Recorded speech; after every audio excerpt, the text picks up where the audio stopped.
আসসালামু আলাইকুম রহমতুল্লাহ। যারা ভিডিও দেখছেন সবাইকে স্বাগত জানাচ্ছি। সালাম এবং ভালোবাসা রইল। এখন বাংলাদেশ টাইম রাত প্রায় 11:30 বাজে, 11:25। তো গুরুত্বপূর্ণ একটা বিষয় নিয়ে কথা বলবো, গর্ভকালীন মায়ের জটিলতা, গর্ভকালীন অবস্থায় গর্ভবতী মায়ের সেবা বা যত্ন, গর্ভকালীন সময়ে কোন রোগগুলা বেশি হয়, গর্ভকালীন সময়ে কোন কোন টেস্ট গুলা আপনি একটু করানো জরুরি, আপনার আমাদের গর্ভের বাচ্চা কতটা গুরুত্বপূর্ণ সেটাও আমরা অনেক সময় জানি না। দেখবেন যে অনেক ফ্যামিলি আছে, শত চেষ্টার পরে একটা বেবি আসে, কিন্তু গর্ভবতী মায়ের যত্নের অভাবে অনেক সময় বেবি পৃথিবীতে আলোর মুখ দেখে না। যাই হোক, যারা ভিডিও দেখছেন, আজকে আমরা কথা বলবো যে আপনি যে আপনার গর্ভে যে বেবি আসছে তার কি লক্ষণ আছে, গর্ভকালীন সময়ে কি কি পরীক্ষা নিরীক্ষা করবেন, গর্ভকালীন সময়ে কতবার আল্ট্রাসাউন্ড করবেন, কতবার করা উচিত। আহ সবাইকে সালাম এবং ভালোবাসা জানাই। আমার সাথে আমার উপস্থিত আছে ডাক্তার সালমা চৌধুরী। যারা লক্ষ্মীপুর নোয়াখালী অঞ্চলের মানুষ, রায়পুরের মানুষ, তারা অনেকেই তাকে চিনেন। উনি গাইনি রোগে মানে অভিজ্ঞ একজন ভালো মানের সিনিয়র ডক্টর। তো আমরা আজকে কিছু অভিজ্ঞতা শেয়ার করব এবং কিছু রোগ নিয়ে কথা বলবো। যারা ভিডিওটা দেখতেছেন, বিশেষ করে যে সকল মা বোনরা দেখবেন, ভালো লাগবে এই ভিডিওটা শেয়ার করবেন, অনেকেরই কাজে লাগবে। তো অনেকেই আবার ভুল বুঝেন না, উনি আমার বড় বোনের মতো আপু, ঠিক আছে। উনি আমি প্রথমে ক্লিয়ার করছি যে আমি তার ছোট ভাইয়ের মতো। আমরা একসাথে অনেক বছর এই লক্ষ্মীপুরে ডাক্তারি করছি। আমি একসময় অ্যানেস্থেসিয়া দিতাম। আপু নর্মালি যত সিজার বা তার যত জরায়ুর অপারেশন বা অনেক সময় ডিএনসি করার কারণে অনেকদিন একসাথে কাজ করছি। সো যারা ভিডিও দেখছেন, এই মুহূর্তে আমরা আপুর সাথে কিছু অভিজ্ঞতা শেয়ার করব। মূলত সেটা হলো যে গর্ভকালীন সময়ে যে মায়ের যত্ন, সেটা কিভাবে শুরু করা উচিত, এবং আপনি যদি মা হতে চান বা আপনি যদি বাচ্চা নেওয়ার প্ল্যান করেন, কোন কোন বিষয়গুলা মাথায় রাখা উচিত। তো আমি প্রথমে আপুকে একটু বলার জন্য অনুরোধ করবো, আপনার পরিচয় দেন। আসসালামু আলাইকুম। আমি ডাক্তার সালমা চৌধুরী। আহ ডাক্তার জয়নাল আবেদিন সাহেব আমার ছোট ভাইয়ের মতো। ওনার রিকোয়েস্টে হচ্ছে আপনাদের সাথে একটু কথা বলছি।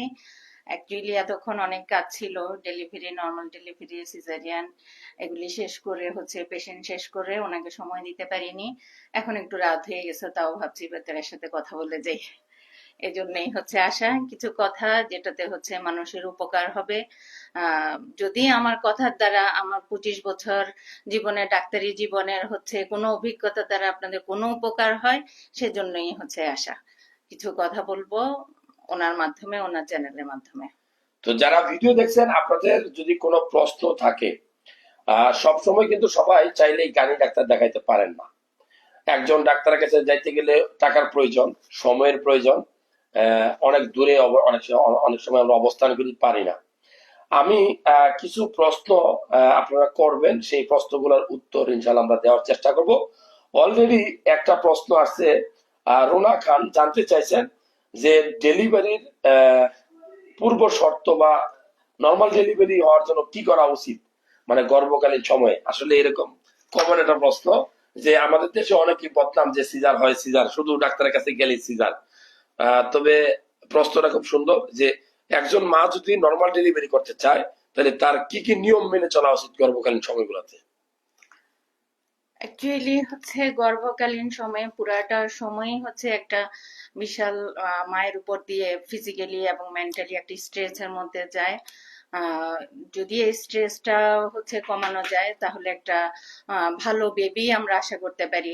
স্ট্রেসটা, ফিজিক্যালি স্ট্রেসটা কমালে, মানসিক স্ট্রেসটা কমালে আমরা হচ্ছে একটা ভালো বাচ্চা, একটা ভালো নর্মাল ডেলিভারি হচ্ছে আশা করা যায়। মানে গর্ভকালীন সময় কি খাওয়া দাওয়ার কোনো প্রভাব আছে কিনা ডেলিভারি নর্মাল হওয়ার ক্ষেত্রে? যেমন না, অনেক সময় মায়েরা রক্তশূন্যত রোগে ভোগে। যদি কোনো গর্ভবতী মায়ের রক্তশূন্য রোগ থাকে, সে কিন্তু চাইলেই ডেলিভারির সময় যে প্রেশারটা বা যে শক্তিটা দিয়ে চাপ দেওয়ার প্রয়োজন অনেক সময় পারে না।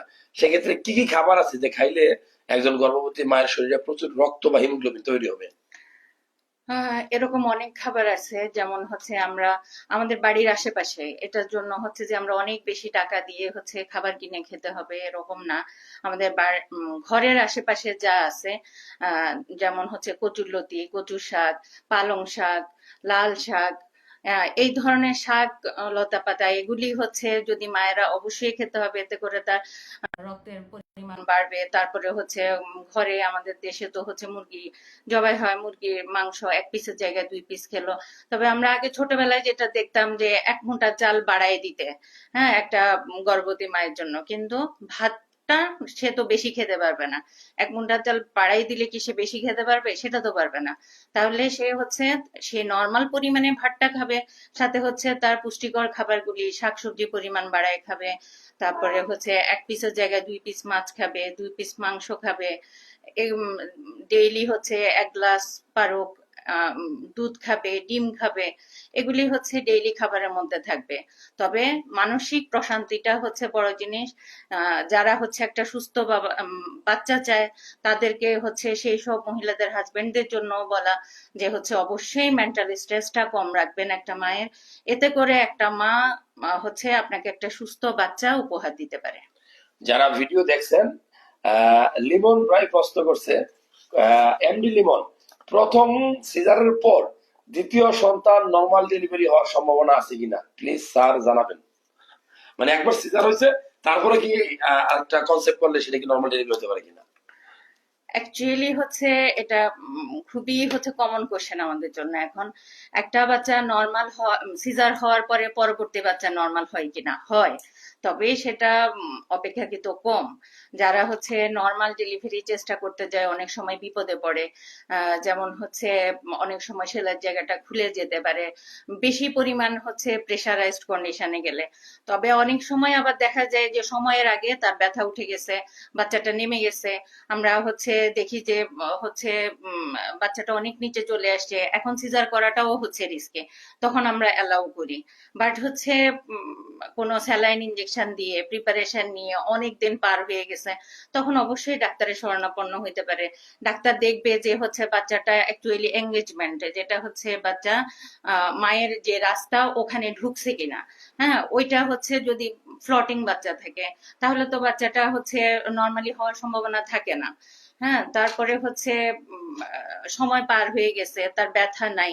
আবার এমন হয় যে হচ্ছে তার আগের হিস্ট্রি কি ছিল, আগের হিস্ট্রি যদি থাকে তার বাচ্চা উল্টা ছিল, সেই ক্ষেত্রে হচ্ছে তার তখন সিজার হয়েছে। এখন বাচ্চাটা নর্মাল পজিশনে আছে এবং হচ্ছে সময়ের আগে তার ব্যথা উঠে গেছে, এই সমস্ত ক্ষেত্রে অ্যালাউ করা যায়। অথবা হচ্ছে একলামশিয়া রোগের জন্য তার আগের বার সিজার হয়েছে, এখন হচ্ছে তার এবার কোনো প্রবলেম হচ্ছে না। যদি প্রেসার বাড়েও সেই ক্ষেত্রে আমরা হচ্ছে প্রেসারের ওষুধ দিয়ে কন্ট্রোল করতে পারতেছি। তবে প্রেসারের রোগীদেরকে অবশ্যই হচ্ছে এক্সট্রা কেয়ার নিতে হবে।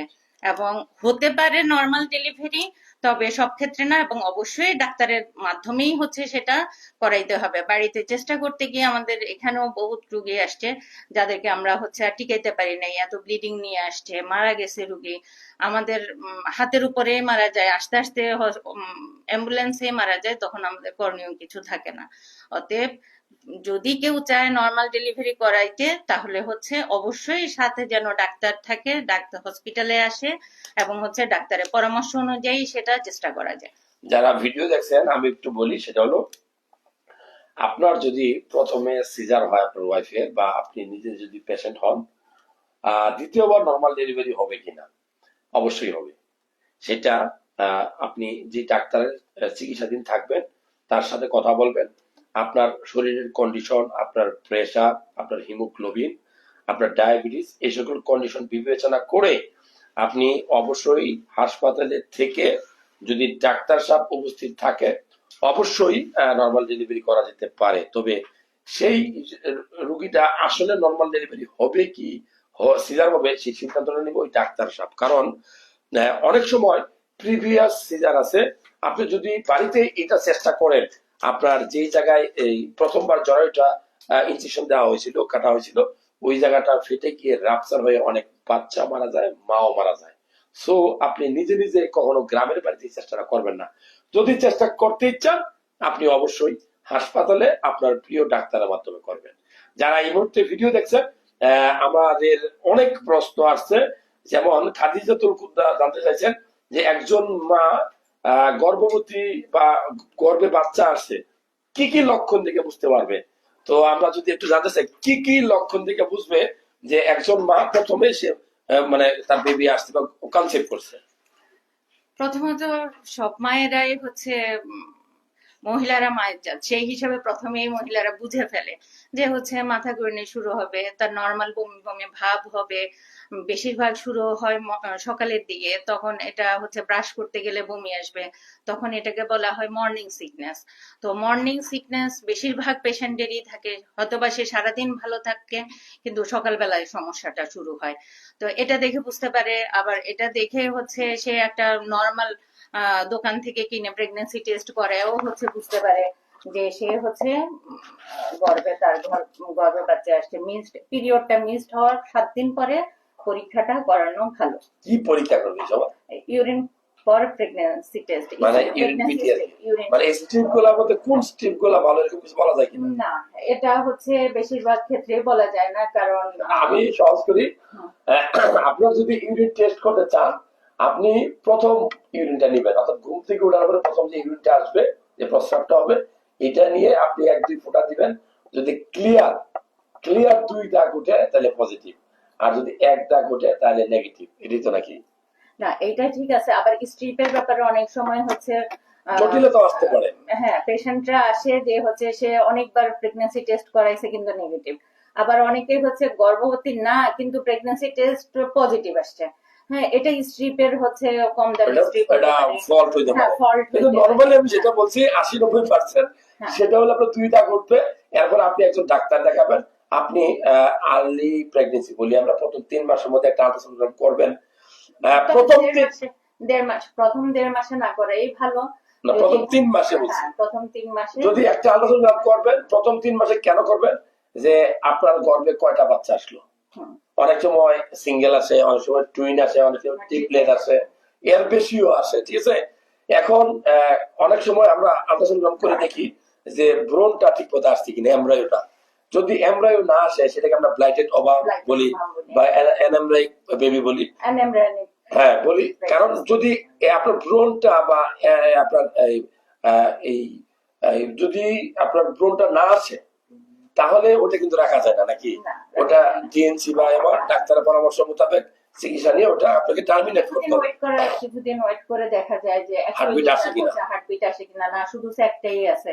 তো সেই ক্ষেত্রে হচ্ছে অপেক্ষা করে 15 দিন পরে আলট্রা করতে বলেন ডাক্তাররা, করে হচ্ছে তারপরে আবার যদি দেখা যায় না কোনো হচ্ছে স্যাকই আছে, শুধু কোনো এমব্রায়ো আসে নাই এখানে, দেন হচ্ছে একটা সুন্দর প্রশ্ন আসছে এমডি আমার ওই প্রশ্ন, স্যার স্যার 3টা সিজার হয়েছে, এখন মাজা ব্যথা করে সব সময়, কি করব? যাদের সিজার হয় তাদের একটা কমন সাইকোলজি কাজ করে, মাজায় যে ইনজেকশন দেওয়া হয় এই ইনজেকশন দেওয়ার কারণে ব্যথা হয়। আসলে কি এই কারণে ব্যথা হয়? আর ব্যথা হলে কি করণীয়? এটা কমন প্রশ্ন। প্রথম কথা হচ্ছে মাজায় যে ইনজেকশন দেওয়া হয় এটার কারণে অ্যাকচুয়ালি ব্যথাটা হয় না। ব্যথাটা হচ্ছে যাদের নর্মাল ডেলিভারি হয়, মোস্ট অফ দা হচ্ছে আমাদের মায়েদের নর্মাল ডেলিভারি হয়েছে, কিন্তু আমাদের মায়েদের কি মাজা ব্যথা ছিল না? অবশ্যই ছিল। তো এটা হচ্ছে ডাক্তারের পরামর্শ নিতে হবে। তার হয়তো বা হচ্ছে কোনো ট্রিটমেন্টের প্রয়োজন আছে, তার হচ্ছে এক্সরে করে দেখতে হবে মাজায় হচ্ছে কোনো ক্ষয় হচ্ছে কিনা, অথবা হচ্ছে এখন শীতের সময় মাসেল স্পাজম করে, মাজা 2 পাশে হচ্ছে মাংস থাকে, ওইগুলি হচ্ছে শক্ত করে কামড়ায় ধরে রাখে। এটা ফিজিওলজিক্যাল ব্যাপার। তখন হচ্ছে একটু সেক দিতে হয়, বা হচ্ছে গ্রামের ভাষায় সেক দিতে হয়, একটু হট কম্প্রেশন আর কি, হট কম্প্রেশন দিতে হয়, প্লাস হচ্ছে কিছু ওষুধ খেলে এটা চলে যায়। আর যদি ক্ষয় হয়, ক্ষয় রোধ করার জন্য কি করা যায় সেটা হচ্ছে ডাক্তারের পরামর্শ নিতে হবে। যারা ভিডিও দেখছেন, মাজা ব্যথা কমন একটা টপিক, যে আপনার মাজা ব্যথা আপনি কি করবেন? 3টা সিজার হয়েছে, তারও মাজা ব্যথা হইতে পারে, যে আমি মোহাম্মদ জানাল আপনি না, আমারও হইতে পারে। ধরেন আপনার ওজনটা বেশি, আপনি প্রথমে যেটা করবেন ওজন কন্ট্রোল করবেন। আর যদি আপনার ব্যাক পেইন হয়, আল্লাহর দোহাই লাগে, নিচে বসে খাবেন না, নিচে বসে কাজ করবেন না, হাই কমোড ব্যবহার করার চেষ্টা করবেন।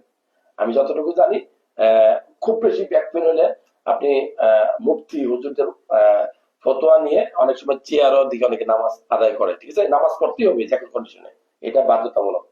আর ব্যাক পেইন হলে আমদানির দোকান থেকে ওষুধ কিনে খাবেন না ভাই, আল্লাহ দোয়াই লাগে, কারণ আপনার কিডনিটা ড্যামেজ হয়ে যেতে পারে।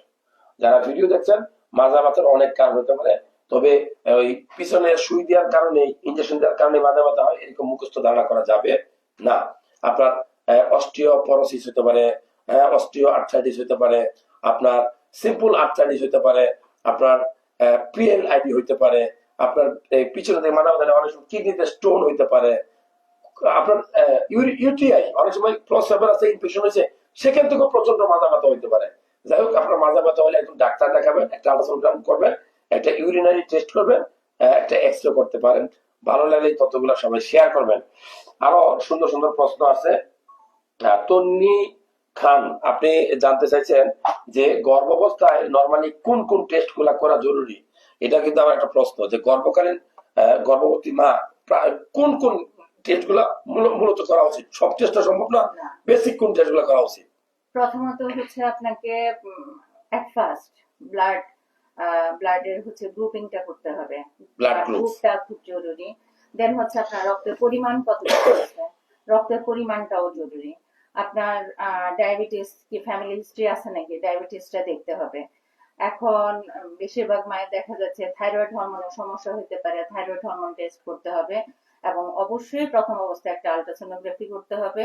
আপনার এর সাথে যদি হচ্ছে বেশিরভাগ মহিলাই আমাদের কাছে আসে তলপেটে ব্যথা নিয়ে, এবং হচ্ছে সে কনসেপ্ট করছে তলপেটে ব্যথা, এটার সাথে ইউরিন আরএমইটাও করতে হবে।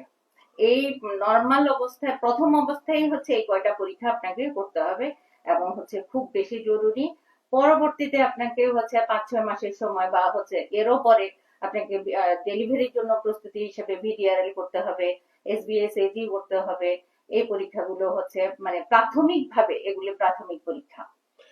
যারা ভিডিও দেখছেন, গর্ভকালীন সময়ে কোন টেস্ট গুলা করবেন খুব গুরুত্বপূর্ণ। আমি বলবো CBC, complete blood count test. আপনার রক্তে কোনো ইনফেকশন আছে কিনা দেখতে পারবেন, আপনার অ্যালার্জি কোনো জীবাণু আছে কিনা, যেমন আমরা ইসিডব্লিউ কাউন্ট দেখি। হিমোগ্লোবিন খুব গুরুত্বপূর্ণ, আমরা এই চোখের উপর দিকে টান দিয়ে দেখি যে এই চোখটা, এই অংশটা যদি খুব লাল থাকে তাহলে বুঝতে হবে আপনার হিমোগ্লোবিন আছে। হিমোগ্লোবিন কেন গুরুত্বপূর্ণ দেখেন, আপনার শরীরে অক্সিজেন ক্যারি করার জন্য হিমোগ্লোবিন খুব গুরুত্বপূর্ণ। আপনি যদি ঠিক মতো অক্সিজেন ক্যারি না করতে পারেন, আপনার বাচ্চাই তো অক্সিজেন পাবে না, অনেক সময় মারাও যায়। ডায়াবেটিস, অনেক সময় জেস্টেশনাল ডায়াবেটিস হয় মায়েদের, সারা বছর ডায়াবেটিস নাই, গর্ভস্থান সময়ে আপনার প্রচুর ডায়াবেটিস চলে আসে। তাহলে কি করবে, আপনার অবশ্যই ডায়াবেটিস দেখা উচিত, কারণ ডায়াবেটিস যদি হয় বাচ্চার মায়ের, তাহলে অনেক সময় বাচ্চা অনেক বড় হয়ে যায় এবং সে ডেলিভারি হয় না, ঠিক আছে, বাচ্চা মারা যেতে পারে। আরেকটা কি করবেন, একটা আল্ট্রাসাউন্ড অবশ্যই করবেন, একটা আল্ট্রাসোনোগ্রাফি। কারণ আপনি যদি আল্ট্রাসাউন্ড না করেন, আপনার বাচ্চাটা জীবিত কিনা, হার্টবিট আসলো কিনা, বাচ্চা কয়টা আসলো, প্লাসেন্টা তৈরি হচ্ছে কিনা, অ্যামনিওটিক ফ্লুইড ভিতরে যে পানিটা থাকে আর কি, সেটা ঠিক মতো আছে কিনা, এগুলো সব জানা জন্য একটা আল্ট্রাসাউন্ড জরুরি। আরেকটা বিষয় বলি, যে অনেক সময় আমরা ভিডিআরএল, তারপরে হেপাটাইটিস বি ভাইরাস, এগুলা দেখা হয়। কারণ হেপাটাইটিস বি ভাইরাস যদি মায়ের থাকে, যদি সেটা এটা কিন্তু খুব গুরুত্বপূর্ণ, তার বাচ্চার শরীরে কি ছড়াতে পারে। যাই হোক, গর্ভকালীন সময় গুরুত্বপূর্ণ টেস্ট গুলা করবেন, বিশেষ করে হিমোগ্লোবিন, ডায়াবেটিস, একটা আল্ট্রাসোনোগ্রাম, হেপাটাইটিস বি ভাইরাস। এছাড়াও আরো অনেক টেস্ট আছে, ইউরিন আরি। দেখবেন যে প্রস্রাবের ব্যাপক ইনফেকশন হওয়ার কারণে আপনার ডেলিভারি, আপনার অ্যাবর্শন হয়ে যেতে পারে, তলপেটে ব্যথা করতে পারে, সময়ের আগে পানি ভেঙে যায় এইসব রোগীদের। ইউরিন ইনফেকশন হচ্ছে মানে খুবই মারাত্মক। এই জন্য নর্মালি আলট্রাসোনোগ্রাফি করতে আসলেও আমরা একটা হচ্ছে ইউরিন আরি দিই, যাতে হচ্ছে তার বাচ্চাটা নিরাপদ থাকে। খুবই প্রশ্ন, জায়দা খান প্রশ্ন করছে, হিমোগ্লোবিন তার 9.8, এখন ঠিক আছে কিনা এটা? হিমোগ্লোবিন মহিলাদের, বাংলাদেশের মহিলাদের কমই থাকে, কিন্তু এখন বাংলাদেশের মহিলারা আগের চাইতে অনেক সচেতন। তারা 9.8 যদি গর্ভাবস্থা হয় এটা কম, অবশ্যই হচ্ছে তাকে 11 উপরে থাকতে হবে। হিমোগ্লোবিন বাড়ানোর জন্য কি খাবার খাবে? হিমোগ্লোবিন বাড়ানোর জন্য ওই তো কচুরলতি, কচু শাক, বাড়ির আশেপাশে যেগুলি আছে, পুঁই শাক, পালং শাক, তারপরে হচ্ছে আনার, এসব ফল ছিলে রাখলে কালো হয়ে যায়। আমরা মানে স্বাভাবিকভাবে মনে রাখি এটা, যে ফলগুলি আমরা ছিলে কিছুক্ষণ রেখে দিলে কালো হয়ে যায়, যেমন হচ্ছে কলা, তারপরে হচ্ছে নাশপাতি, আপেল, আনার, বাহিরে ফলগুলিও খাইতে পারে, আর আমাদের দেশে তো কলা অ্যাভেলেবেল, কলাটাও হচ্ছে খেতে পারে। ডিমের কুসুম, আর অবশ্যই ডিমের কলিজা, কুসুম, কলিজা এগুলাও খাবে, বিটরুট, বিটরুট খাবে, লাল শাক। তো হচ্ছে সহজ করে বলি আমরা, মানে আপনি আসলে সবার তো এত ভালো কন্ডিশন নাই, অবস্থা তো নাই, ঠিক আছে? তো সেক্ষেত্রে আমি বলবো যে আপনি চাইলে আপনার রাস্তার পাশে কিছু সবজি তৈরি হয়, শাক সবজি, পুঁই শাক, পালং শাক, কচু শাক, হ্যাঁ, মিষ্টি কুমড়ার বিচি, তারপরে মিষ্টি কুমড়ার শাক খুব গুরুত্বপূর্ণ। আপনি দেখবেন যে আমরা বলি তো যে ডেলি একটা দুটো ডিম খেলে ডিমের কুসুম বাচ্চার ব্রেন বৃদ্ধি করে। তো আমার একটা প্রশ্ন, যে গর্ভবতী মা যদি প্রথম 3 মাসে ফলিক অ্যাসিড বা আয়রন এগুলো না খায়, বাচ্চার কোনো সমস্যা হতে পারে? খুবই গুরুত্বপূর্ণ প্রশ্ন। ফলিক অ্যাসিড আমরা হচ্ছে এখন অনেক মায়েরাও জানেন, বেশিরভাগ হচ্ছে মেয়েরাই হচ্ছে এখন এডুকেটেড বাংলাদেশে, আমি আশা করি, বা আমি লক্ষ্মীপুরের প্রেক্ষাপটে দেখি তারা হচ্ছে ফলিক অ্যাসিড আমি না দিলেও হচ্ছে, বা আমি দিচ্ছি তার আগে জিজ্ঞেস করে আপা ফলিক অ্যাসিড দিচ্ছেন নি বা ফলিসন ট্যাবলেট দিচ্ছেন নি।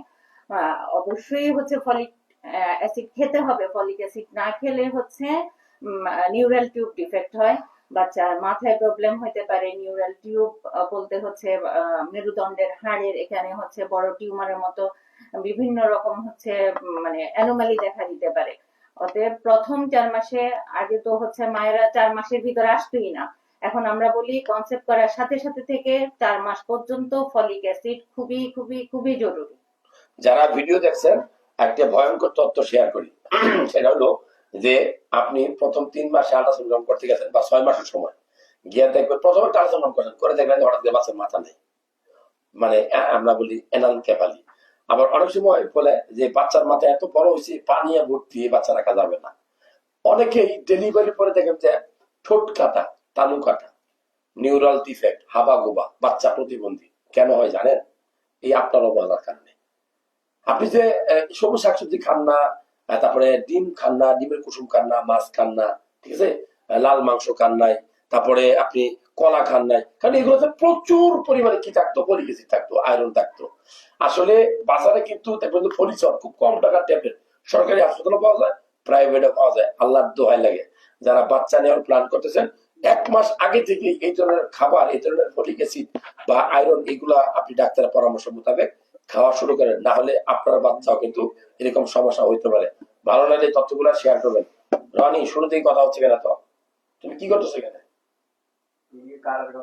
না না না, তুমি কথা বলতে পারবো না, তুমি কথা বলো তো আমাদের দৃষ্টিভঙ্গি চিন্তিত হয়। যে কমেন্ট গুলা করছেন স্যার এখন এই লাইভে নাই, এটা হলো লিটন দাস। আমরা 3টা পেজ থেকে একসাথে লাইভে আছি, আমরা সবগুলা পেজের কমেন্টস পড়তে পারতেছি না, অসংখ্য কমেন্টস আছে। তো যারা ভিডিও দেখছেন,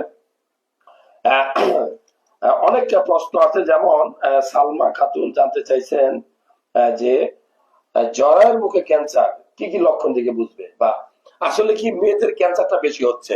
যেমন ছেলেদের প্রস্টেট ক্যান্সার বেশি হয়, মেয়েদের জরায়ের মুখে ক্যান্সারটা বেশি হয়। এই ক্যান্সার যদি হয় কোনো মহিলা, কোনো মায়ের, কিভাবে বুঝতে প্রাথমিক লক্ষণ? জরায়ুর মুখে ক্যান্সার বাংলাদেশের মহিলাদের সবচেয়ে বেশি হয়।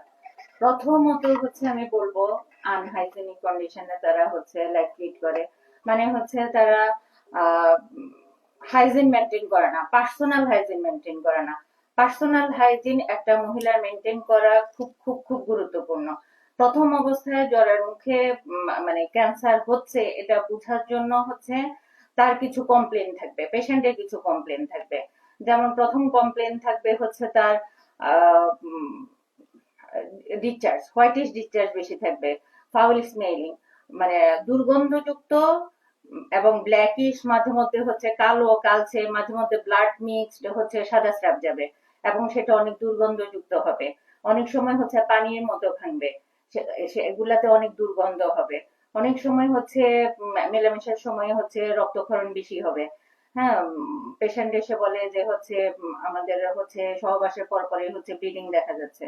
অতএব 30 বছরের পরে প্রত্যেকটা মহিলারই উচিত তার জ্বরের মুখের হচ্ছে ক্যান্সার পরীক্ষা করায় নেয়া, এবং হচ্ছে সরকারি হাসপাতালগুলোতে ভায়া টেস্টের ব্যবস্থা আছে। আপনি আপনার ভোটার আইডি কার্ড নিয়ে আপনার বয়স যদি 30 হয়, আপনি অবশ্যই সদর হাসপাতালে গিয়ে ভায়া টেস্টটা করাবেন। একটা গুরুত্বপূর্ণ বিষয় বলি, সেটা হলো যে আপনি একটা আল্ট্রাসাউন্ড করবেন। ধরেন সারা দেশে বাংলাদেশের মায়েরা বোনেরা যেটা বলে যে লিউকেরিয়া ভাঙ্গে, বা অনেকে বলে সাদা স্রাব ভাঙ্গে, আর আমরা অনেক সময় বলি হোয়াইট ইজ ডিসচার্জ। অর্থাৎ জরায়ুর থেকে কিন্তু নর্মালি কোনো পানি বা দূষিত পানি বা দুর্গন্ধযুক্ত ময়লা পানি এরকম ডিসচার্জ যাওয়ার কথা না। যদি ভাই কোনো কারণে যায়, বা যদি ভাই আপু আপনার যায়, আপনি অবশ্যই প্রথমে আপনি একজন নিকটস্থ ডাক্তার দেখাবেন। আপনার কাছাকাছি অনেক ডাক্তার অ্যাভেলেবল বাংলাদেশে, প্রচুর স্পেশালিস্ট ডাক্তার আছে। একটা আল্ট্রাসাউন্ড করলেই জরায়ুর কন্ডিশনটা বোঝা যাবে। আর সরকারি হাসপাতাল চলে যাবেন, দেখবেন যে ভাইয়া টেস্ট করলে বুঝতে পারবেন। কারণ সময়ের এক ফোর অসময়ের কিন্তু অনেক, এটা মানে শেষ করতে পারবেন না এটা মাসুল দিয়ে। কারণ জরায়ুর মুখে ক্যান্সার হলে আপনি কি করবেন? আপনার জীবনটা অকালেই শেষ হয়ে যাবে। ভালো লাগলে এই তথ্যগুলো শেয়ার করবেন। যারা আমাদের ভিডিও দেখছেন, আমাদের ভিডিও কেমন লাগে অনেকেই মন্তব্য লিখছেন। একজন ভাই, তোফাজ্জল ভাই জানতে চাইছেন যে আমরা বাচ্চার ডেলিভারি হওয়ার 24 ঘন্টার মধ্যে দুধ না পাইলে, বুকের দুধ না পাইলে কি করবো, বা বাচ্চার বুকের দুধ খাওয়ার কতটা গুরুত্বপূর্ণ জন্মের পরপরই? জন্মের পরপরই, ধন্যবাদ ভাই। জন্মের পরপরই হচ্ছে শাল দুধ পাওয়া যায় মায়ের। যেটুকু পাওয়া যায় ওইটুকুই আপনার বাচ্চার জন্য যথেষ্ট। 1 দিন 2 দিন 3 দিন বাচ্চার কোনো ক্ষতি হবে না। হ্যাঁ, যদি আপনার হচ্ছে বাচ্চাটা অনেক বড় হয়, বিগ বেবি হয়, ডায়াবেটিক বেবি হয়, সেই ক্ষেত্রে হচ্ছে ডায়াবেটিক মায়ের পেট থেকে অনেক বড় বাচ্চা হয়, সেই ক্ষেত্রে সব ক্ষেত্রে আলাদা। হ্যাঁ, কিন্তু অথবা মা যদি অনেক অসুস্থ হয়ে যায়, সে বাচ্চার দুধ খাওয়াইতে পারছে না, সেটা আলাদা। কিন্তু নর্মাল কন্ডিশনে 99.9% মায়ে বাচ্চার বুকের দুধ খাওয়াইতে পারে। এবং সেটা হচ্ছে আপনি প্রথমেই শাল দুধ দিবেন। মায়ের বুকের দুধ যেটা আসে সেটাকে হচ্ছে শাল দুধ বলে, হলুদ হলুদ যে দুধটা আসে, এটুকু হচ্ছে বারে বারেই মাকে হচ্ছে বাচ্চাকে খাইতে দিতে হবে। বাচ্চাকে খাইতে দিলে বাচ্চা মায়ের ভিতর থেকে হচ্ছে হরমোনাল যে সিক্রেশন গুলি হয়, এতে করে হচ্ছে বুকের দুধ আস্তে আস্তে বাড়ে এবং 3 দিনের সময় হচ্ছে অ্যাভেলেবল হয়ে যায়। তবে অনেকে হচ্ছে তাড়াহুড়া করে এতে করে পটের দুধ দেয়। পটের দুধ দিলে বাচ্চারা হচ্ছে আর মানে ব্রেস্ট মিল্কটা খাইতে চায় না। এরকম হচ্ছে হাজার মানে হাজার 24 ঘন্টা না খেতে কোনো সমস্যা নাই তো? না, 24 ঘন্টা কেন, 72 ঘন্টা হচ্ছে কম পাইলেও সমস্যা নেই। যেটুকু বাচ্চা প্রস্রাব করবে, কান্না করবে, বুকে লাগাবে, বুকের দুধ যেটুকু খায় ওটুকু দিয়ে বাচ্চা ঘুমায় যাবে। ওই বাচ্চারে ডিস্টার্ব করার দরকার নেই। যারা ভিডিও দেখছেন, ডেলিভারির পর অনেক মা আছে, দেখেন মা আপনি এত কষ্ট করে হয়েছেন, বুকের দুধ আপনি সন্তানদের খাওয়াবেন না, এটা তো ঠিক না।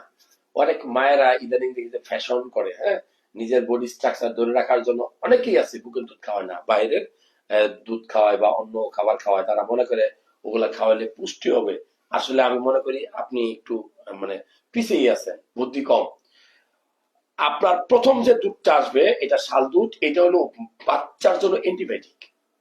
এইটাই বাচ্চার শরীরের সকল রোগ প্রতিরোধ ক্ষমতা বাড়ায় দেয়। মানে বাড়াবে, ইমিউন সিস্টেম ডেভেলপ করবে, বাচ্চার ব্রেন বৃদ্ধি হবে।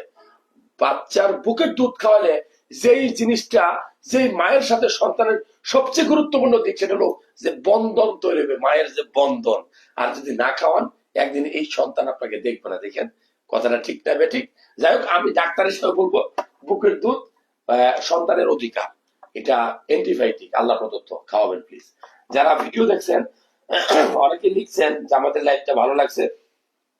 আহ, আহ, আহ, অনেকে একটা প্রশ্ন করছে যে আহ, কখন নর্মাল ডেলিভারি ট্রাই করতে রিস্ক হবে। এটা একটা কঠিন প্রশ্ন, যে নর্মাল ডেলিভারি কতক্ষণ ট্রাই করা উচিত, কখন রিস্ক।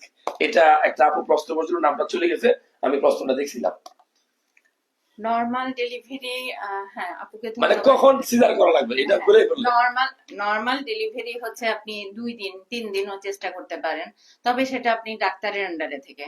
হ্যাঁ, আপনি হচ্ছে বাড়িতে নর্মাল ডেলিভারি যেটা চেষ্টা করতে যান, ওনারা সময়ের আগেই হচ্ছে অনেক পরিমাণ হচ্ছে ওষুধ দিয়ে দেয়া হয়। এতে করে হচ্ছে মা টক্সিক হয়ে যায়। মায়ের এত বেশি হচ্ছে কন্ট্রাকশন হয় যাতে করে মা অস্থির হয়ে যায়। ব্যথা আসার একটা হচ্ছে নিয়ম আছে। ব্যথা হচ্ছে 5 থেকে 10, প্রথম অবস্থায় প্রায় 5 থেকে 10 মিনিট পরে আসবে এবং সেটা হচ্ছে 5 থেকে 10 মিনিট, 10 সেকেন্ড কাল হচ্ছে স্থায়ী হবে, তারপর আবার ছেড়ে দিবে। কিন্তু প্রথমেই যদি হচ্ছে জ্বরের মুখ খুলে নেই, আপনি একটা হচ্ছে মাকে প্রয়োজনের অতিরিক্ত ওষুধ দিয়ে দিচ্ছেন, তখন হচ্ছে ভিতরে বাচ্চাটা পায়খানা করে দিতে পারে এবং বাচ্চাটা খারাপ হয়ে যায়। আপনাকে অবশ্যই হচ্ছে আস্তে আস্তে ওষুধের ডোজটা বাড়াইতে হবে। জ্বরের মুখ খোলা আগে খোলাইতে হবে। জ্বরের মুখটা যখন 4 সেন্টিমিটার পর্যন্ত খুলে যাবে তখন আপনি ব্যথা বাড়াবেন।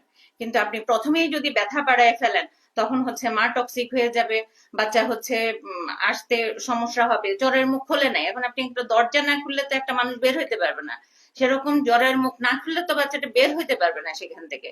বাচ্চা বের হবে, জ্বরের মুখটা খুলবে, বাচ্চা বের হবে, তখন গিয়ে আমরা ওষুধ দিব ব্যথা বাড়ানোর জন্য। তখন হচ্ছে ব্যথা বাড়ে এবং মা হচ্ছে সমস্ত শক্তি দিয়ে হচ্ছে প্রেসার দিয়ে বাচ্চাটা বের করে দিতে পারে। তো আর অবশ্যই হচ্ছে 18 থেকে 20 ঘন্টার পর্যন্ত হচ্ছে আমরা ফার্স্টে প্রথমেই হচ্ছে আমরা অপেক্ষা করি। এরপরে হচ্ছে অপেক্ষা করা যাবে কিনা, আমরা 3 দিনও নর্মাল ডেলিভারির জন্য অপেক্ষা করি। কিন্তু সেই ক্ষেত্রে হচ্ছে বাচ্চার পানির পরিমাণটা ভালো থাকতে হবে, বাচ্চার এঙ্গেজমেন্টটা ভালো থাকতে হবে, বাচ্চার হচ্ছে জ্বরের মুখটা ফেভারেবল কন্ডিশনে থাকতে হবে। যারা ভিডিও দেখছেন, আমি একটু বলি যে একটা বাচ্চা কখন সিজার করতে হয়। অনেকে বলে যে ডাক্তারের কাছে গেলেই সিজার, না, নেভার এভার। কোন ডাক্তার কখনো কোনোদিন টাকার জন্য সিজার করে না, আমি ওয়ারেন্টি গ্যারান্টি দেবো। আপনার বাচ্চার পজিশনের উপর ডিপেন্ড করবে, কেন অনেক সময় ব্রিজ প্রেজেন্টেশন থাকে, ট্রান্সভার্স থাকে, সেটা আপনার নর্মাল ডেলিভারি ট্রাই করা ঠিক না। আপনার অনেক সময় প্লাসেন্টা, যেটা আপনার ফুল বলেন, প্লাসেন্টা প্রিভিয়া থাকে, যে আপনাকে পুরা মুখটা কাভার করে রাখছে বা পার্সিয়ালি কাভার করে রাখছে, হিউজ ব্লিডিং হতে পারে। যে ডেলিভারি করতে গেলে সেটাকে আপনি করবেন? আপনার মায়ের, আপনার ওয়াইফের, আপনার গর্ভের সন্তানের রিস্ক আপনি নেবেন? তখন সিজার করা হয়। দেখা গেছে যে সময় হয় নাই, কোনো পেইন আসে নাই, কিন্তু বাচ্চাটা ভ্যালুয়েবল, তাদের কোনো বাচ্চা আসে নাই, 10 বছর ট্রাইকের একটা বাচ্চা আসছে, বাচ্চার ফিটাল মানে হার্টবিট যেটা সেটা খুবই কম, কোনো কারণে হয়েছে, হ্যাঁ, তখন বাচ্চাটা ভ্যালুয়েবল চিন্তা করে ওই বাচ্চাটা অনেক সময় সিজার করা লাগে কাউন্সিলিং করার পরে। তারপরে ডায়াবেটিক মা, বাচ্চা অনেক বড়, নর্মাল ডেলিভারি হতে গেলে আপনার টিয়ার হয়ে বাচ্চা মা মারা যেতে পারে, অনেক ট্রফিস ব্লিডিং হতে পারে, বাচ্চা মারা যেতে পারে। তখন কি আপনি নর্মাল ডেলিভারি ট্রাই করবেন? করা কি ঠিক হবে? আমি মনে করি যে আপনার নর্মাল ডেলিভারি হওয়ার জন্য একজন মাকে সাহস হইতে হবে, তার শরীরে প্রেশার ঠিক থাকতে হবে, অনেক বেশি প্রেশার, ব্লাড প্রেশার। আপনি কি নর্মাল ডেলিভারি ট্রাই করবেন? খিচুড়ি হইতে মারা যাবে মা, মানে এটাকে আমি একলামশিয়া বলি। তো যারা ভিডিও দেখছেন, আমাদের ভিডিও কেমন লাগছে আমি জানি না, তবে আমরা চেষ্টা করব মানুষকে সচেতন করার জন্য।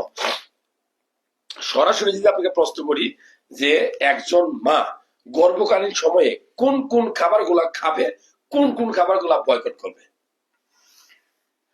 ধন্যবাদ ছোট ভাই। প্রথমত হচ্ছে একজন মা, এটা একটা মা হচ্ছে, সে হচ্ছে গর্ভে বাচ্চা আসছে থেকে শুরু করে বাচ্চাটা হচ্ছে 10 মাস পর্যন্ত মায়ের পেটে থাকে। এ সময় একটা মা যে হচ্ছে একটা পেশেন্ট মনে করবো আমরা, তা না, সেটা হচ্ছে একটা নর্মাল মানুষের মতোই সে সব খাবে। তবে তার এক্সট্রা কিছু হচ্ছে কেয়ার তাকে নিতে হবে শরীরের প্রতি। যেমন হচ্ছে সে মাছ, মাংস, দুধ, ডিম, আমাদের হচ্ছে কচুরলতি, কচু শাক, মিষ্টি কুমড়া, পালং শাক, এই ধরনের হচ্ছে শাকসবজি, তারপরে হচ্ছে মিষ্টি কুমড়া, তারপরে হচ্ছে গরু কলিজা, এইসব ধরনের খাবারগুলা খাবে, ডেইলি রুটিনে হচ্ছে রাখবে। আর যে জিনিসগুলা খাবে না, প্রথম অবস্থায় আমরা কিছু জিনিস খেতে নিষেধ করি। প্রথম অবস্থায় সেটা হচ্ছে কাঁচা আনারস, কাঁচা পেঁপে, এগুলি আমরা খেতে নিষেধ করি। এতে করে হচ্ছে বাচ্চা নষ্ট হয়ে যাওয়ার একটা সম্ভাবনা থাকে। এছাড়া বাকি সবই হচ্ছে খেতে পারবে, সে একটা স্বাভাবিক প্রসিডিউরের ভিতর দিয়েই যাবে। খুব ইন্টারেস্টিং প্রশ্ন, যে গর্ভকালীন সময়ে মা কি আনারস খেতে পারবে? আমার উত্তর ইয়েস, খেতে পারবে। তবে এই ধরনের কোন দলিল বই পুস্তকে লেখা নাই খাইলেই বাচ্চা মারা যাবে, অবশ্যই হবে। তবে আনারস যেহেতু ব্রমেলিন নামে একটা এনজাইম থাকে, যেটার কারণে অনেক সময় অ্যাবর্শন হয়। আর আমি আপনাকে বলবো, আল্লাহর দোয়াই লাগে, আপনি গর্ভবতী মা হয়ে থাকলে এটা খাবেন না, কারণ এটা খাওয়ার ফলে হোক, এটা না খাওয়ার ফলেও যদি আপনার ডেলিভারি অ্যাবর্শন হয়ে যেতে পারে আল্লাহ চাইলে। কিন্তু খাওয়ার পর যদি অ্যাবর্শনটা হয়, আপনার ননদ, আপনার শাশুড়ি, আপনার জামাই সিরা খাইয়া বললাম আপনারে যে আনারস খেতে না করছিলাম, আনারস কিনলেই খাইছে। সো এই কয়েক মাস আনারস না খাইলেও চলবে, কারণ কি আনারসের যে পুষ্টি আছে তার চেয়ে বেশি পুষ্টি পুঁই শাক, পালং শাক, ডিম, কলা, বাদাম, কাঠবাদাম, আখরোট, হ্যাঁ, এগুলো আপনি খাবেন, দুধ খাবেন, কোনো নিষেধ নাই। কাঁচা পেঁপে আর আমি বলবো যে কাঁচা। আনারস, এগুলো একটু বয়কট করার জন্য। আর সবচেয়ে বেশি বয়কট করবেন কোনটা? Soft drinks, cold drinks, chips, প্যাকেটজাত খাবার, ফাস্ট ফুড, বাইরের খাবার। কারণ বদহজম হয়ে আপনার গ্যাস্ট্রিক হয়ে আপনার অন্য সমস্যার সৃষ্টি হতে পারে। আপনার গর্ভের যে বাচ্চাগুলা সেটা অত বেশি মেধাবী না হইতে পারে। আমার প্রশ্ন যে আপনি কি চান না আপনার বাচ্চা মেধাবী হয়ে জন্মগ্রহণ করুক? আমি বলবো যে হ্যাঁ চান। উত্তর হলো কি খাবেন? উত্তর আল্লাহ তাআলা আপনার বাচ্চাকে মেধাবী করবে। তারপরেও কিছু কিছু খাবার খেলে আপনার বাচ্চা মেধাবী হবে। যেমন আপনি বেশি বেশি ডিম খাবেন, ডিমের কলিন বাচ্চার ব্রেন বৃদ্ধি করে। আপনি বেশি বেশি বাদাম খাবেন, বাদাম ব্রেন বৃদ্ধি করে। নবীজি পছন্দ করতো খুব গুরুত্বপূর্ণ খাবার খেজুর খাবেন, এটা সুন্নত। আপনি যদি আজওয়া খেজুর খেতে পারেন, এটা বেজুর খাওয়ার নিয়ম যতটুকু আমি জানি, 3টা 5টা খালি পেটে খাবেন। তো খেজুর খেলে আপনার বাচ্চার ব্রেন বৃদ্ধি হতে পারে। আপনার বাচ্চা জন্মের পরেও যখন খাওয়া শুরু করে তখন আপনি খেজুর খাওয়াতে পারেন। খেজুর ব্রেন বৃদ্ধি করে, কলিজা ব্রেন বৃদ্ধি করে। সবুজ শাকসবজি আমি একদম মুখস্থ বলবো যে রাস্তার পাশে যে সবুজ শাকসবজি পাওয়া যায় এগুলো ব্রেন বৃদ্ধি করে। কলা, আমি জন্মের পরে প্রচুর কলা খাইছি, আমি কিন্তু অত ব্রেনই না, তারপরেও যতটুকু ব্রেন আমার কাছে মনে হয় কলা খাওয়ার কারণে হয়েছে। ভালো লাগে তথ্যগুলা শেয়ার করবেন। যারা ভিডিও দেখছেন, আমরা লাইভের শেষ প্রান্তে অনেকক্ষণ যাবত কথা বলছি। তো দু একটা প্রশ্ন এর মধ্যে আসছে যেগুলোর উত্তর আমরা দিতে পারি নাই। যেমন গর্ভকালীন সময়ে কয়বার আল্ট্রাসাউন্ড করবে এবং কেন করবে? আহ ধন্যবাদ। গর্ভকালীন সময়ে প্রথম 3 মাসের মধ্যে 2 থেকে 3 মাসের মধ্যেই একটা আলট্রাসোনোগ্রাফি করবে। সেটা করবে হচ্ছে বাচ্চা প্রথম অবস্থায় যে এটা ভ্রূণটা তৈরি হচ্ছে কিনা সেজন্য। তারপরে যদি হয় তাহলে কয়টা জেস্টেশনাল স্যাক আছে, হ্যাঁ, একটা, দুইটা, তিনটা, মানে কয়টা বাচ্চা তৈরি হচ্ছে, বাচ্চার হার্টবিট কি আসছে কিনা, সময় মতো বাচ্চার হার্টবিট আসাও জরুরি। আর প্রথম অবস্থায় হচ্ছে দেখা যায় যে প্রেগন্যান্সি টেস্ট পজিটিভ কিন্তু আলট্রাসোনোগ্রাফিতে বাচ্চা নাই, ঢুকে নাই, তখন হচ্ছে একটু অপেক্ষা করে আবার হচ্ছে আলট্রা করে দেখতে হয় যে ভিতরে বাচ্চা আসছে কিনা। এই হচ্ছে একবার। দ্বিতীয় হচ্ছে মাঝামাঝি সময়ে আমরা বাচ্চাটা দেখি 6-7 মাস বয়সে। 6-7 মাস সময় বাচ্চার কোনো জন্মগত ত্রুটি হচ্ছে কিনা, বাচ্চার হচ্ছে আহ সবকিছু মানে মাথা হইতে শুরু করে পা পর্যন্ত সবকিছু ঠিক আছে কিনা। হ্যাঁ, তারপরে হচ্ছে ফুলটা কোন দিকে তৈরি হচ্ছে, ফুলটা কি সামনে তৈরি হচ্ছে কিনা, ফুলটা হচ্ছে যদি সামনে থাকে মাকে কিছু পরামর্শ দেয়া যায়। তারপরে হচ্ছে কর্ডের পালসেশনটা কি ঠিক আছে কিনা, হার্টবিটটা কি ঠিক আছে কিনা। বিভিন্ন কারণে এই 2বার। একদম থার্ড টাইমেস্টার লাস্টে গিয়ে হচ্ছে আমরা দেখি যে হচ্ছে বাচ্চার পজিশন, প্রেজেন্টেশন, বাচ্চার ওয়েট কতটুকু আছে, বাচ্চার প্রেজেন্টেশনটা কি আছে। প্রেজেন্টেশন বলতে বাচ্চার জ্বরের মুখের কাছে কি বাচ্চার মাথা আছে না পা আছে নাকি হার্টের অংশ মানে আছে, নরমাল ডেলিভারি হবে। নর্মাল ডেলিভারি হবে কিনা। তাকে সে যে আমাকে জিজ্ঞেস করবে যে ম্যাডাম এটা কি নর্মাল ডেলিভারি হবে, তা আমি পজিশন বা প্রেজেন্টেশনটা দেখে সেটা হচ্ছে বলতে হবে। ফুলটা সামনে থাকলে আমাকে হচ্ছে ফুলের বিভিন্ন রকম প্রকার আছে। যদি খুব একদম ক্লোজ করে থাকে জ্বরের মুখ, তাহলে হচ্ছে সেই ক্ষেত্রে আমরা নর্মাল ডেলিভারি অ্যালাউ করি না। তারপরে হচ্ছে বাচ্চার হার্টবিটটা আছে কিনা, বাচ্চার পানি অ্যামনিওটিক ফ্লুইড যেটা আমরা বলি, এটা হচ্ছে নর্মাল 8 থেকে হচ্ছে 18 পর্যন্ত নর্মাল। এখন এই বিভিন্ন পকেট মাপ দিয়ে আমরা দেখি যে পানির পরিমাণটা কি ঠিক আছে কিনা। যেমন হচ্ছে হাইপারটেনশন থাকলে পানির পরিমাণ কমে যায়, ডায়াবেটিস থাকলে পানির পরিমাণ বেড়ে যায়, বাচ্চা কি বেশি পানি তৈরি হচ্ছে কিনা, বাচ্চার কিডনিতে কোনো সিস্ট আছে কিনা, বাচ্চার মাথার ভিতরে যে হচ্ছে ভেন্ট্রিকেল গুলা থাকে ওখানে হচ্ছে কোনো মানে সমস্যা আছে কিনা, বেশি পানি তৈরি হয়েছে কিনা ওখানে, ওটারে তারপরে ওটার আমরা ভেন্ট্রিকুলোমেগালো বলি। বাচ্চার মাথার সাইজের সাথে পায়ের সাইজটা কি ঠিক আছে কিনা, অ্যাবডোমিনাল সার্কামফারেন্স দেখিয়ে, তারপর হচ্ছে হেড সার্কামফারেন্স দেখিয়ে, এই 4টা মাপ দিয়ে আমরা হচ্ছে একটা ডেট ফিক্সড করতে পারি। সবকিছু হচ্ছে দেখা হয় লাস্ট টাইমেস্টারে। যারা ভিডিও দেখছেন, যে একটা কমন প্রশ্ন করি যে ডেলিভারির পূর্বে অনেক মায়েরা দেখি যে গর্ভবতী মায়েরা যে গামছা দিয়ে খুব টাইট করে পেটটা বাইজা রাখে, এটা আসলে কেন বাইজা রাখে? আমরা তো গ্রামে প্র্যাকটিস করি। গ্রামের আমাদের মায়েদের এখনো হচ্ছে চিন্তা থাকে যে হচ্ছে বাচ্চা উপরের দিকে উঠে যায়। এখন বাচ্চা হচ্ছে আপনি নাভির কাছে খুব শক্ত করে বেঁধে রাখছেন, আমাদের কাছেও আসে, নাভির কাছে খুব শক্ত করে বেঁধে রাখছে, কিন্তু বাচ্চা তো হচ্ছে আহ, মায়ের বুকের নিচ পর্যন্ত চলে গেছে। হ্যাঁ, বাচ্চা আহ, বড় হইতে হইতে 2 আঙ্গুল করে করে জরায়ু উপরের দিকে উঠবে, এটা আল্লাহর হুকুম। আবার একদম হচ্ছে যখন 40 সপ্তাহ হবে তখন বুকের কাছে চলে যাবে, যখন 36 সপ্তাহ হবে তখন একটু নেমে আসবে। এবার আপনি জোরে বাঁধেন, আস্তে বাঁধেন, আর জোরে বাঁধলে যেটা হবে ক্ষতি হবে। সেটা হচ্ছে ক্ষতি হবে, আপনার ক্ষতি হবে।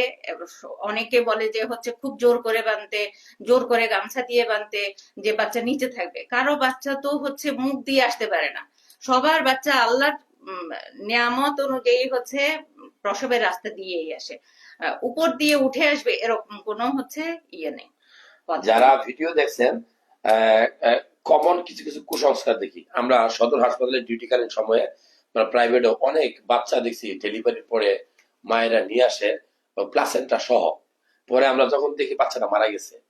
এটা কেন হয়, মানে গ্রামে কেন এখন এরকম হয় যে ফুলটা বা যেটা ফুল বলে আমরা বলি প্লাসেন্টা, এটা সহ নিয়ে আসে? আসলে কি এটা নিয়ে আসা, ফুলটা ওরা কেন কাটে না বা প্লাসেন্টাটা কেন কাটে না? আহ ধন্যবাদ। এরকম আমিও অনেক পাইছি যে হচ্ছে ফুল সহই বাচ্চা হচ্ছে নিয়ে চলে আসে। তবে ফুল তাদের ধারণা হচ্ছে ফুলটা থেকে বাচ্চা শ্বাস পায়। না, এটা সম্পূর্ণই হচ্ছে তাদের ভ্রান্ত ধারণা, ভুল ধারণা।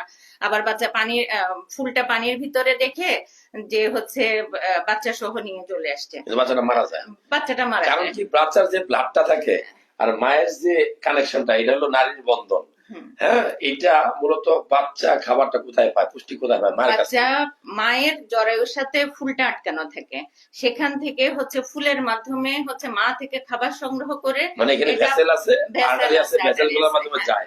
এখন যদি কেউ ফুলটা না কাটেন, ওই বাচ্চার সমস্ত রক্ত বের হয়ে দিতে পেরে চলে যায়, বাচ্চা এনিমিক হয়ে মারা যায়, শ্বাসকষ্ট রোগে মারা যায়। শ্বাসকষ্ট রোগে মারা তো আসলে এইটা কেটে ফেলতে হবে। কাটতে গেলে কিভাবে কাটা উচিত? গ্রামে যে নাভিটা কাটে বা যে নারটা কাটে বা আম্বিলিক্যাল কর্ডটা কাটে, এটা কিভাবে কাটলে ভালো? আহ, ধন্যবাদ। নাভি কাটা নিয়ে হচ্ছে অনেক বড়, অনেক বেশি কথা বলা যায়, কারণ এই নাভি কাটা থেকে বাচ্চার ধনুষ্টঙ্কার রোগ হয়। নাভিটা অবশ্যই হচ্ছে স্টেরাইল জিনিস, মানে হচ্ছে একদম পরিশুদ্ধ জিনিস দিয়ে হচ্ছে আমরা কেচিকে সিজার বলি মেডিকেল সায়েন্সে, ওই সিজার দিয়ে হচ্ছে তাও হচ্ছে মানে অটোক্লেভ করা যন্ত্রপাতি দিয়ে আমরা হচ্ছে ইয়েটা নাটটা কাটি, এবং হচ্ছে সেখানে ক্লাম্প লাগাই দেওয়া হয়। কিন্তু গ্রামে যে হচ্ছে আপনার দড়ি দিয়ে হচ্ছে বাঁধা হয়, এটা ঠিক না। এটা থেকে ধনুষ্টঙ্কার রোগ ছড়াইতে পারে, ইনফেকশন ছড়াইতে পারে, বাচ্চা টিটেনাসের সম্ভাবনা থাকে। আহ কখনোই হচ্ছে দড়ি দিয়ে বাঁধতে হয় না, এবং হচ্ছে অপরিচ্ছন্ন হচ্ছে ব্লেড ব্লেড দিয়ে দিয়ে কাটা কাটা দোষটা যাবে না, করতে পারে। এতে করে ধনুষ্টঙ্কার রোগ হয় বাচ্চা, এবং হচ্ছে ইনফেকশন হয়, সেপ্টিসেমিয়া হয় বাচ্চার, এবং তাহলে বাচ্চার কি জ্বর এসে ব্যবহার করবে? অবশ্যই হচ্ছে স্টেরাইল সিজার ব্যবহার করবে। আর বাজারে কিন্তু এখন ক্লিপ কিনতে পাওয়া যায় হ্যাঁ, স্টেরাইল। স্টেরাইল ক্লিপ কিনতে পাওয়া মানে যায়, এখন আম্বিলিকাল দুনিয়া অনেক সহজ, কর্ড আমরা ক্লাম্প কঠিন করছি, বলে। আমরাই কঠিন করে রাখছি। যারা এই মুহূর্তে ভিডিও দেখছেন, গর্ভবতী মা হঠাৎ করে ডায়াবেটিস, এটা কি করব? মানে ডায়াবেটিস হলে মায়ের বাচ্চার কোনো সমস্যা হতে পারে? আহ ধন্যবাদ। গর্ভবতী মা সাথে ডায়াবেটিস, আমরা প্রথম থেকেই শুরু করি ডায়াবেটিসটা চেক করা, বিশেষ করে যাদের ফ্যামিলি হিস্ট্রি থাকে, বাবা মা তাদের যদি হচ্ছে মানে মায়ের বাবা মা তাদের যদি, অথবা মামা চাচা নানা, এদের যদি ডায়াবেটিস থাকে তাহলে আমরা তাদের দিকে একটু বেশি নজর দিই। ডায়াবেটিস একটা মায়ের যখন আমরা ডায়াবেটিস ধরা পড়ে তখন হচ্ছে দেখি যে তার ডায়াবেটিসটা কত। এখন প্রথম থেকেই আমরা হচ্ছে ইনসুলিন শুরু করি, আগে বলতো হচ্ছে 10 পর্যন্ত দেখে, তারপরে হচ্ছে সে হাঁটাহাঁটি করবে, ডায়েট সেভাবে খাবে, ডিসিপ্লিন মেনটেন করবে। এখন হচ্ছে আমরা প্রথম থেকেই তাদেরকে হচ্ছে ইনসুলিনে চলে যাই, লো ডোজের ইনসুলিন হচ্ছে শুরু করতে হয়। তা না হইলে একটা বাচ্চা বিভিন্ন রকম হচ্ছে জন্মগত ত্রুটি নিয়ে জন্মগ্রহণ করতে পারে, একটা বিগ বেবি হয়, অনেক বড় 5-6 কেজিরও বাচ্চা হচ্ছে হয়। তারপরে হচ্ছে বাচ্চাটা যে কোনো সময় উইদাউট কজ, কোনো কারণ ছাড়াই বাচ্চাটা পেটের ভিতর মারা যাইতে পারে। তারপরে হচ্ছে বাচ্চা পানির পরিমাণ অনেক বেশি থাকে, এতে করে হচ্ছে বাচ্চাও বড় অনেক পানি, সেই মায়ের হচ্ছে চলাফেরায় কষ্ট হয়, সেই মায়ের হচ্ছে ডেলিভারিতে কষ্ট হয়, নর্মাল ডেলিভারি হইতে চায় না। নর্মাল ডেলিভারি বেশিরভাগ ক্ষেত্রে এত বড় বাচ্চা নিয়ে করা পসিবল হয় না। এবং সবচাইতে জরুরি যে জিনিসটা, আহ, বাচ্চা বের হয়ে গেছে, ফুল বের হয়ে গেছে, সব পানি বের হয়ে গেছে, কিন্তু জরায়ু সংকোচন হচ্ছে না। কেন হচ্ছে না? কারণ তার জরায়ু এত ফুলছে যে হচ্ছে কোনো ওষুধেই সেটা হচ্ছে মানে জরায়ুটা আগের জায়গায় আসতেছে না, এতে করে প্রফিউজ ব্লিডিং হয় এবং এতে মাতৃমৃত্যুর সম্ভাবনা থাকে। যারা ভিডিও দেখছেন, এই যে প্রফিউজ ব্লিডিং হয়, গর্ভাবস্থায় মায়ের যত্ন না নিলে হিমোগ্লোবিন কম থাকতে পারে। আবার ডেলিভারির পরেও যদি ব্লিডিং না চেক করেন, আপনার পিপিএস পোস্টপার্টাম হেমোরেজ হয়ে মা মারা যেতে পারে। অসংখ্য মা মারা যায়। আহ, গর্ভের বাচ্চা যখন ডেলিভারি হয়, এই বাড়িতে ডেলিভারির পরের 24 ঘন্টা কি কি ফলো আপ করবে মা? প্রথমত হচ্ছে অনেক সময় বাড়িতে ডেলিভারি করায়, তখন হচ্ছে মাদেরকেই খেয়াল করতে হয়। আর হসপিটালে ডেলিভারি হলে তো সেই সব দায়িত্ব ডাক্তারের ঘাড়েই চলে আসে। মা যখন বাড়িতে ডেলিভারিতে থাকবে তখন একটা মায়ের হচ্ছে অনেক সময় আমাদের কাছে আসে 3 দিন 4 দিন পরে হচ্ছে সে ছিড়া নিয়ে চলে আসে। তখন 3 4 দিন পরে আমরা ছিড়াটা হচ্ছে ঠিক করতে পারি না। টিয়ার হয়। টিয়ার হয় যেটা, হ্যাঁ, ছিঁড়ে চলে আসে। অনেক সময় দেখা যায় যে সেটা পায়খানা রাস্তা পর্যন্ত চলে আসে। 3 4 দিন পরে সেটা অবশ্যই হচ্ছে সেটা 24 ঘন্টার মধ্যে হইলে ভালো, 72 ঘন্টার মধ্যে হইলেও হচ্ছে করায় দেয়া যায়। এটা হচ্ছে একটা। 2 নম্বরে হচ্ছে মায়ের প্রস্রাবটা হচ্ছে অনেক সময় হচ্ছে সিস্টোসিল দেখা যায়। সিস্টোসিল মানে প্রস্রাবের থলিটা নিচে নেমে গেছে, অনেক সময় পায়খানার থলিটা নিচে নেমে যায়।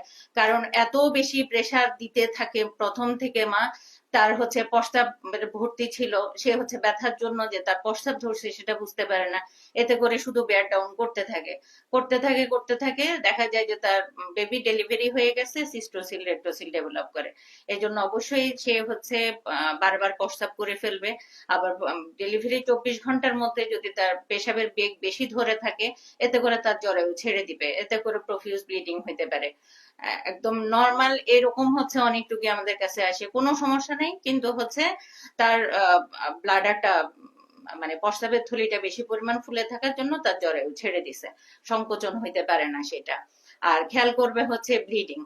অবশ্যই যদি আপনার হচ্ছে নর্মাল ডেলিভারি হয়ে যাওয়ার পরে আপনার হচ্ছে ব্লিডিং অত বেশি হবে না, কিন্তু আপনার যদি হচ্ছে পিপিএইচ হয়, মানে হচ্ছে অনেক বেশি রক্তক্ষরণ হয়, আপনি অবশ্যই হচ্ছে ডাক্তারের শরণাপন্ন হবেন। যারা ভিডিও দেখছেন, আমরা শেষ প্রান্তে চলে আসছি। তারপরে দু একটা কমন বিষয়, যেমন আহ, একজন মা, একজন মায়ের ডেলিভারি হয়েছে, আমরা গ্রামে গঞ্জে দেখি কুসংস্কার, তারা খাইতে দেয় না, আলু ভর্তা ডাল দিয়ে ভাত খেতে দেয়। আসলে একজন মায়ের ডেলিভারি বা সিজারের পর কি ধরনের খাবার খাওয়া উচিত? দুইটা কোশ্চেন এখানে। প্রথম অবস্থায় হচ্ছে আমরা ডেলিভারির পরে মা যা ইচ্ছা তাই খেতে পারে, কোনো হচ্ছে মানে বাধ্যবাধকতা নাই যে সে আলু ভর্তা খাবে ডাল খাবে, বরঞ্চ তার পুষ্টিগত ভাবে খাবার খাইতে হবে, নাইলে বাচ্চা বুকের দুধ পাবে না। সব খেতে পারবে? সব খাইতে পারবে, কোনো হচ্ছে বাধা নিষেধ নাই, সে সব খাইতে পারবে। আর হচ্ছে যদি তার নিচে কোনো সেলাই টেলাই থাকে, সেলাই শুকানোর জন্য সে ভিটামিন সি বেশি করে খাবে। একটু তো ইনজুরি হয়, যাদের হচ্ছে সেলাই লাগে না ইনজুরি হয়, ভিটামিন সি যুক্ত খাবার বেশি করে খাবে। দুধ ডিম খাবে, তারপর হচ্ছে মাছ মাংস খাবে। অনেকে হচ্ছে মনে করেন ভাত বেশি খেলে হচ্ছে বাচ্চা বুকের দুধ পাবে না, ডাল খেতে দেয় না, শুকনা শুকনা খাবার দেয়, এতে করে বাচ্চার বুকের দুধ কমে যায়। যারা ভিডিও দেখছেন, কুসংস্কারের দেশ ভর্তি, বুঝছেন? আমাদেরও বদনাম হয়। আহ গর্ভের সময়টা যেরকম ইম্পর্টেন্ট, ডেলিভারি বা সিজারের পরে খাবারটা খুব ইম্পর্টেন্ট। মনে রাখবেন, লেবু খেতে দিবেন। হ্যাঁ, লেবু, তারপরে মালটা, টক জাতীয় খাবার, ভিটামিন সি এর সি সমৃদ্ধ। কারণ যদি সিজার হয়, আমরা অনেক সময় টক জাতীয় খাবার খাইতে দিই না, মনে করি যে পাকবে, পুজইব। ভুল, জামানা বদল হবে। আপনারা এখানে ভিটামিন সি আপনাকে হিলিং এ হেল্প করে, অ্যান্টিঅক্সিডেন্ট, ঠিক আছে? আহ, আমি বলবো যে দুধ, ডিম, কলা, মাছ, মাংস সব খাওয়ানো উচিত। হ্যাঁ, এটা ঠিক না। একজন গর্ভবতী মায়ের বাচ্চা আহ কি কি খাবার খেলে বেশি বুকের দুধ পাবে, এটা অনেকেই প্রশ্ন করে। এরকম কি কোনো বিষয় আছে? ওই তো বললাম, দুধ ডিম মাছ মাংস এগুলি সবই খাবে। এগুলি আর হচ্ছে দুধ ডিমের পরিমাণ মানে হচ্ছে প্রোটিন জাতীয় খাবার, ডাল খাবে বেশি করে। তারপরে হচ্ছে বিভিন্ন রকম শাকসবজি খাবে, দুধ খাবে, ডিম খাবে। অবশ্যই এই খাবারগুলি পুষ্টিকর খাবারগুলি বেশি দিতে হবে, প্রোটিন সমৃদ্ধ খাবারগুলি বেশি দিতে হবে, তাহলে বুকের দুধ বেশি পাবে। অনেক মানুষ এই মুহূর্তে ভিডিও দেখছেন, আমরা আসলে গর্ভকালীন মায়ের যত্ন নিয়ে কথা বলতেছিলাম। আহ, আমরা দেখি যে বাচ্চার জন্য কত কাপুল মানে অসহায়, জীবনের সব এমন কোন ডাক্তার নাই তারা দৌড়ায় না। একটা মানে বিয়ে যখন হয় তখন কিন্তু মানুষ এত কিছু ভাবে না, কি বিয়ের 2-3 বছর পরে যখন বেবি আসে না তখন কিন্তু অনেক কিছু ভাবে। অনেকেই আছে বিয়ের পরে বাচ্চা নিতে চায় না, পিল খায়, ওরাল কন্ট্রাসেপটিভ পিল। আসলে এটা কি মানে খাওয়ার কোনো সাইড ইফেক্ট আছে কিনা, বা এটার কারণে অনেক সময় বাচ্চা আসতে সমস্যা হয় কিনা, বা এই ওরাল পিল খাইলে কি কি সমস্যা হতে পারে, যদি একটু সংক্ষিপ্ত ভাষায়। অ্যাকচুয়ালি হচ্ছে ওরাল পিল এটা এস্ট্রোজেন প্রোজেস্টেরন কম্বাইন্ড পিল আমরা হচ্ছে প্রথম অবস্থায় হচ্ছে যদি মেয়েটার 18 বছর হয়ে যায় তাহলে আমরা বলি প্রথমেই একটা বাচ্চা নিয়ে নিতে, কারণ হরমোন খেলে হরমোনাল ইমব্যালেন্স হয়, এটা হচ্ছে অ্যাট ফার্স্ট। তারপরে হচ্ছে তার বিভিন্ন এখন হচ্ছে বিভিন্ন পিসিওএস জাতীয় সমস্যা হয়, পলিসিস্টিক ওভারিয়ান সিনড্রোম, এক্সেসিভ হচ্ছে অনেক দিন ধরে যদি তারা, এই জন্য বলি যে হচ্ছে পিল অনেক দিন ধরে না খেতে, পিল হচ্ছে 2-1 মাস খাবে, 2-1 মাস গ্যাপ দিবে, তখন তারা বেরিয়ার মেথড ইউজ করবে, আবার হচ্ছে চাইলে তারা 2-1 মাস খাবে, এভাবে হচ্ছে কন্টিনিউ করা যায়, কিন্তু টানা পিল খাওয়াটা ঠিক না। যারা ভিডিও দেখছেন, আমি বলবো যে বিয়ে একটা নিয়ামত, আপনার সৌভাগ্য, আপনি বিয়ে করছেন। হ্যাঁ, এটা আহ বিয়ে করার পরে বাচ্চা নেওয়াটাই আপনার প্রথম কাজ হওয়া উচিত। আমরা অনেকে নিতে চাই না, মনে রাখবেন, বিয়ে করছেন, অনেকে কন্ট্রাসেপটিভ পিল খাওয়াইছেন, পরে অনেকেরই বাচ্চা আসে না। কারণ কি জানেন, পিলের অনেক সাইড ইফেক্ট আছে, যেমন তার ওজন বেড়ে যায়, তার প্রেশার আনকন্ট্রোল হয়, অনেক সময় মাথাটা ভো ভো করে অনেক ঘোরায়। সবাই কিন্তু, সবার শরীরে কিন্তু এটা অ্যাডজাস্ট হয় না। সো বিয়ে করছেন, দ্রুত বাচ্চা নেওয়ার চিন্তা ভাবনা করেন, কারণ এখন ইনফার্টিলিটি এত ব্যাপক মাত্রায় যে কোনটা থেকে হচ্ছে বোঝা বড় মুশকিল।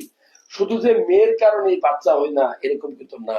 ভাইজানদেরকে বলবো, আল্লাহর দোহাই লাগে, ইনফার্টিলিটি, বন্ধাত্ব, আপনার হাজবেন্ড ওয়াইফ যদি 1 বছর একসাথে থাকেন, কোন রকম পদ্ধতি না ব্যবহার করেন, ইরেকটাইল ডিসফাংশন রোগ যদি আপনার না থাকে, শারীরিক দুর্বলতা না থাকে, এই সময় যদি বাচ্চা না আসে 1 বছরের মধ্যে, এটাকেই আমরা বন্ধাত্ব বলি। এটার জন্য 50% মেয়েও দায়ী, 50% ছেলেও দায়ী। মেয়েদের ক্ষেত্রে কি হয়, অনেক সময় টিউব ব্লক থাকে, অনেক সময় ইরেগুলার পিরিয়ড হয়, অনেক সময় যারা টিউমার থাকতে পারে, অনেক সময় আপনি অনেক বেশি ওজন দেখেছে পিকস, পলিসিস্টিক ওভারিয়ান সিনড্রোম রোগে আপনি ভুগছেন, আপনার থাইরয়েড হরমোনের প্রবলেম, অনেক সময় দেখা যায় আপনার অবাঞ্ছিত কিছু লোম তৈরি হয়েছে শরীরের ভিতরে, এগুলো পিকসের বৈশিষ্ট্য। আর ছেলেদের ক্ষেত্রে আল্লাহ দোয়াই লাগে, আপনি যারা লাচ্ছায় হওয়ার যাই হন, আপনি অবশ্যই শুক্রাণু টেস্ট করবেন, একটাই মাত্র টেস্ট করবেন, শুক্রাণু। কারণ আপনার ভিতরে যদি অ্যাক্টিভ মোটাইল শুক্রাণু না থাকে, সংখ্যায় কম থাকে, অনেকের অ্যাডোস্পার্মিয়া একটাও নাই, সে কি বাবা হইতে পারবে নরমালি? তখন তার আইভিএফ বা ইক্সি পদ্ধতি ব্যবহার করে অনেক সময় বাবা হওয়া যায়। ভালো লাগলে এই তথ্যগুলো শেয়ার করবেন। যারা শুরু থেকে আমাদের ভিডিও দেখলেন, অনেক অনেক ধন্যবাদ জানাই। আর ধন্যবাদ জানাই এত কষ্ট করে এতগুলো অপারেশন করে আমাদেরকে সময় দেওয়ার জন্য ডাক্তার সালমা চৌধুরী। আপনারা যদি চান, আমরা মাঝে মধ্যেই মেয়েদের সমস্যা, মেয়েরা এমন জাত, বুঝছেন, যে চাইলেই সব কথা বলতে পারে না, আর সে বললেই সব কথা গ্রহণযোগ্য হয় না। কারণ এই মেয়েদের দাম, মেয়েরাই কিন্তু, যখন একটা বউ থাকে তখন সে দেখে শাশুড়ির কি দাপট, আবার এই বউ যখন শাশুড়ি হয় তখন গিয়ে দেখে তার পুতের বউর কি দাপট। আসলে আমরা কি শিক্ষা নিতে পারি না? দুনিয়াটা কয় দিনের। আপনি আপনার মাকে যেভাবে দেখেন, আপনার শাশুড়িকে ওইভাবে দেখেন। আর শাশুড়িকে বলবো, আপনার মেয়েকে যে চোখে দেখেন, আপনার পুত্রবধূকে সেই চোখে দেখেন। আপনার সংসারে শুধু শান্তি আর শান্তি আসবে। ভালো লাগলে তথ্যগুলো শেয়ার করবেন। আপুকে অনেক অনেক ধন্যবাদ জানাই। ধন্যবাদ সবাইকে, ধন্যবাদ আপনাদেরকে যারা কষ্ট করে এতক্ষণ শুনছেন, ধন্যবাদ সবাইকে। আসসালামু আলাইকুম। সালাম আলাইকুম ওয়া রাহমাতুল্লাহ।